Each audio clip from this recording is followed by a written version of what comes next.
अस्सलाम वालेकुम एवरीवन। आज है हमारा समर का डे 55 और आज हम ट्रेन करने वाले हैं लेग्स।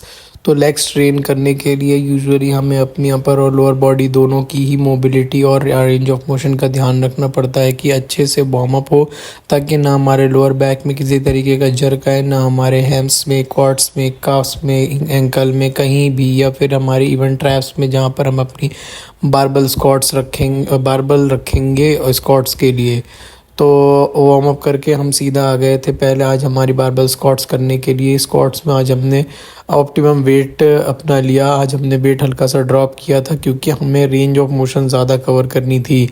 वेट हमारा 50 प्लस 20 kg बारबल थी, और उसके बाद हमने 2.5 अलग से ऐड किया था, और हमने आज पूरे डीप स्क्वाट्स परफॉर्म किए हैं और कोशिश की है कि ज़्यादा से ज़्यादा पूरी डीप को कवर करने की। फिर उसके बाद हम 90 डिग्री और उसके बियॉन्ड जाने की कोशिश कर रहे थे। जब हमारे फेलियर्स अचीव होने लगते हैं तो फिर हम रेंज को थोड़ा सा कम कर देते हैं ताकि हम इंजरी से बच जाएं।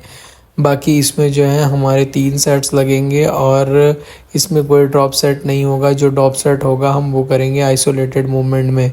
कोशिश इसमें यही जारी रहेगी कि ज़्यादा से ज़्यादा इसमें कॉन्ट्रैक्शन को फील किया जाए, पूरा डीप जाया जाए और हमारे क्वाड्स को अच्छे से एंगेज किया जाए। लेकिन क्वाड्स के साथ साथ मुझे फ़ील हो रहा है कि हैमस्ट्रिंग और ग्लूट्स भी बहुत अच्छे से एंगेज हुई हैं, जिसकी वजह से सोरनेस मेरे ग्लूट्स में भी है और ग्लूट्स के बॉर्डर लाइन के पास तो टेंडरनेस भी अच्छी खासी फील हो रही है। तो इसके हमारे 3 सेट्स हैं और स्क्वाट्स को हम अभी 2-4 सेशन से स्मिथ मशीन पर लगा रहे थे, लेकिन अब हम 2-3 सेशन जो हैं वो फ्री स्क्वाट्स की ही तरफ जाएंगे। और यहाँ हमारा फेलियर जो है वो आने लगता है और रेस्पिरेटरी फेलियर भी आने लगता है, तो जिसकी वजह से रेंज ऑफ मोशन हमारी उतनी नहीं आती है। घबराहट बढ़ जाती है यहाँ से कि कितना डीप जाएँ, दिक्कत ना हो। तो ये हमारा पहला सेट हो जाता है और ऐसे ही 2 सेट्स और लगाएंगे हम, फिर उसके बाद जाएंगे अपनी अगली एक्सरसाइज पर।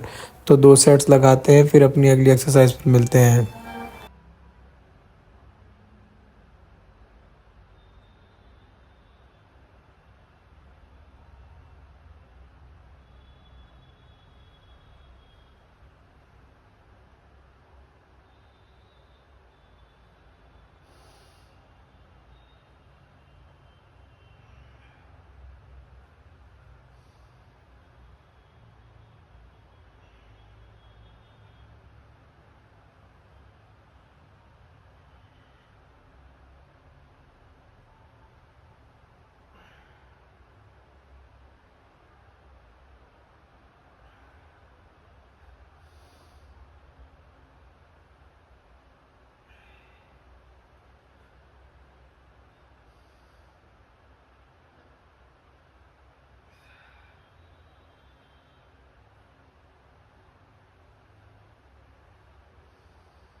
हमारी जो अगली एक्सरसाइज होगी वो होगी लेग एक्सटेंशन। और लेग एक्सटेंशन हम सिंगल लेग लगाएंगे। कोशिश करेंगे कि सिंगल लेग एक्सटेंशन से हम अच्छा कॉन्ट्रैक्शन फील कराएं हमारे क्या कहते हैं क्वाड्स को। और लेग एक्सटेंशन सिंगल लेग में बहुत टाइम बाद लगा रहा हूँ, शायद साल 1.5 साल बाद लगा रहा हूँ, तो उसकी मैकेनिज़्म को समझना पड़ेगा। अभी पहला सेशन तो ठीक ठाक गया था, पंप भी अच्छा आया था, लेकिन अभी कुछ ना कुछ कमी है जो मुझे पूरी करनी पड़ेगी, जैसे रेंज ऑफ मोशन पूरी कवर करना और उसके साथ साथ होल्ड करने की भी कोशिश करनी पड़ेगी। तो ऑप्टिमम वेट के साथ जिसमें फेलियर अचीव हो जाए, मैंने वो वेट लिया और उसके बाद उससे सेट्स मैंने परफॉर्म किए और दोनों लेग पर बराबर रेपिटेशंस और बराबर को जो है फेलियर को अटेन किया। और इसमें जो है हमारे 3 सेट्स लगेंगे, जिसमें मैं लास्ट सेट ड्रॉप सेट करूँगा और कोशिश करूँगा कि ज़्यादा से ज़्यादा अच्छा कॉन्ट्रैक्शन मेरे क्वाड्स पे आए। और आउटर थाइस को ट्रेन करने के लिए थोड़ा सा अब मुझे ज़्यादा ध्यान देना पड़ेगा, क्योंकि आउटर थाइस पर उतना वर्क लोड हुआ नहीं है। आउटर थाइस के लिए शायद मैं कुछ ऐड ऑन करूं या फिर कुछ एक्सरसाइज में ही वेरिएशन करूं, वो अब देखा जाएगा कि स्क्वाट्स में करनी पड़ेगी कि लेग एक्सटेंशन में कुछ ऐड ऑन करना पड़ेगा या कुछ अलग तरीके का करना पड़ेगा। तो इसमें मेरे 3 सेट्स हैं, बिना शूज़ के मैं सेट्स लगा रहा हूँ। जिम में कोई नहीं था, पूरा जिम खाली था, बहुत अच्छा एक्सपीरियंस था। इसमें आप जब जिम खाली रहता है तो आराम से किसी भी तरीके से फ्री टू मूवमेंट में अपनी एक्सरसाइज कर सकते हो, तो और बिल्कुल बिना किसी एम्बेरसमेंट के आप एक्सरसाइजेस कर सकते हो। अगर ऐसे खाली जिम मुझे डेली मिले तो बहुत अलग बात हो, बहुत मज़ा आए एक्सरसाइज करने में। और लेकिन हो नहीं सकता है, क्योंकि अपना ही जिम होगा तभी होगा ये, या होम जिम हो तब ज़्यादा बेहतर है। बाकी ऐसे ही इसमें 3 सेट्स लगेंगे, हम इसके 3 सेट्स कंप्लीट करते हैं, लास्ट सेट को ड्रॉप करेंगे, फिर उसके बाद जाएंगे हम अपनी अगली एक्सरसाइज पर।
क्वाड्स के 2 मूवमेंट करने के बाद अब हम आ गए हैं सीधा हमारी अगली एक्सरसाइज पर, जो कि हमारी है हैमस्ट्रिंग कर्ल्स। हैमस्ट्रिंग कर्ल्स के हमारे लगेंगे 3 सेट्स और इसमें होगा हमारा लास्ट सेट ड्रॉप सेट होगा।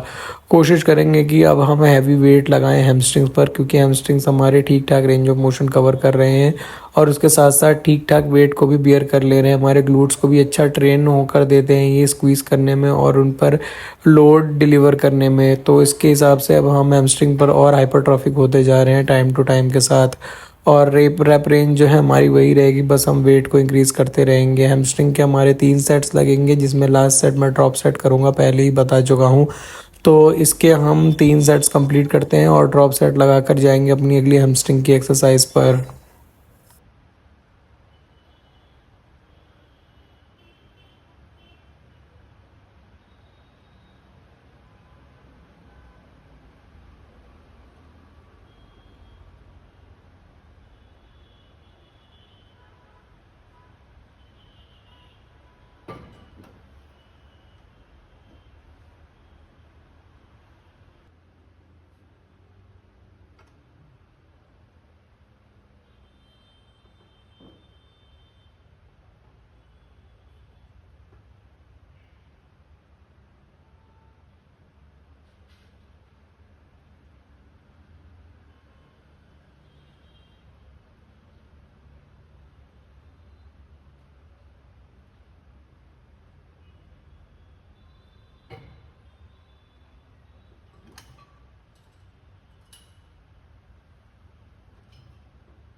बारबल से फ्रंट आर्डियल्स लगाएंगे हम और कोशिश करेंगे कि पूरा जो हमारा स्ट्रेच है वो हमारे हैम्स पर आए और पूरी हमारी हैम्स स्ट्रेच होने के साथ साथ अच्छी खासी कॉन्ट्रैक्ट भी हो ऊपर आने के बाद।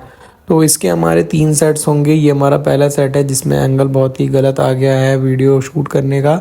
इसके बाद दोनों एंगल्स मैंने ठीक करके वीडियो शूट की है। तो इसके हम 3 सेट्स लगाते हैं और ध्यान रखें कि जो मूवमेंट है वो स्लो रहेगी और रिदमिक रहेगी और उसके साथ जो है हमारे ग्लूट्स से लेके हमारे जो नी तक हैमस्ट्रिंग के फाइबर्स हैं वो सारे स्ट्रेस हों और उसके साथ ऊपर भी आए। तो ये हमारा पहला सेट हो गया है। अब ऐसे ही 2 सेट्स और लगाते हैं और 2 सेट्स कंप्लीट करके फिर उसके बाद हम चलेंगे अपनी अगली एक्सरसाइज पर।